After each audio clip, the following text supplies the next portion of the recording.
नमस्कार, स्वागत है आपका एमपी तक पर। मैं हूं रवीशपाल सिंह। हाईकोर्ट की फटकार के बाद मध्य प्रदेश सरकार ने नर्सिंग काउंसिल की रजिस्ट्रार अनीता चांद को हटाने के आदेश जारी कर दिए हैं। अनीता चांद को अब नर्सिंग काउंसिल से हटाकर उनकी मूल पदस्थापना में भेज दिया गया है। बाकायदा इसके आदेश जारी करते हुए मध्य प्रदेश सरकार ने यहां पे नई पदस्थापना भी कर दी है। अब नर्सिंग काउंसिल के रजिस्ट्रार के पद पर कृष्ण कुमार रावत को फिलहाल पदस्थ कर दिया गया है। उन्हें आगामी आदेश तक nurses registration council, Madhya Pradesh nurses registration council का पदभार जो है वो सौंप दिया गया है। आपको बता दें कि इस पूरे मामले की सुनवाई चल रही थी और हाईकोर्ट ने इस बात पे काफी ज्यादा नाराजगी जताई थी कि आखिरकार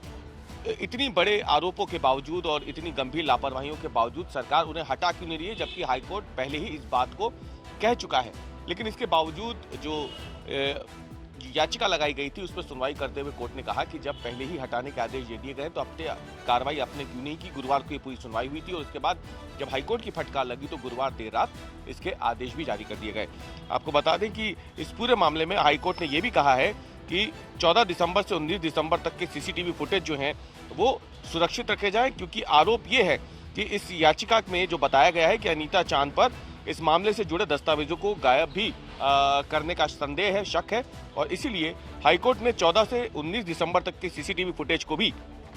सुरक्षित करने के निर्देश दिए हैं। आपको बता दें कि नर्सिंग घोटाले मामले में गुरुवार को जो लॉ स्टूडेंट्स एसोसिएशन के अध्यक्ष हैं उनकी याचिका लगी थी और इसी याचिका के तहत सभी नर्सिंग मामलों की सुनवाई के दौरान ही हाईकोर्ट ने उसके पुराने आदेश का पालन नहीं होने पर नाराजगी जताई थी और इसीलिए जब हाईकोर्ट की फटकार लगती है तो गुरुवार देर रात आदेश जारी हो जाते हैं। कृष्ण कुमार रावत को नर्सिंग जो काउंसिल है उसका रजिस्ट्रार बना दिया जाता है और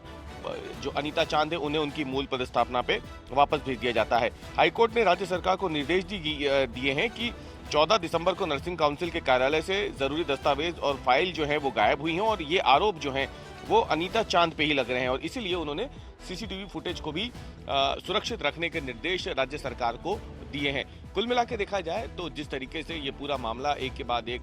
कई परतों में खुलता गया, एनएसयूआई ने इसे लेकर के, कांग्रेस ने इसे लेकर के कई बड़े प्रदर्शन भी किए, लेकिन अब हाईकोर्ट की फटकार के बाद ही सही, लेकिन जो लंबे समय से अनीता चांद के नाम पे जो तलवार लटकी हुई थी, आखिरकार अब उन्हें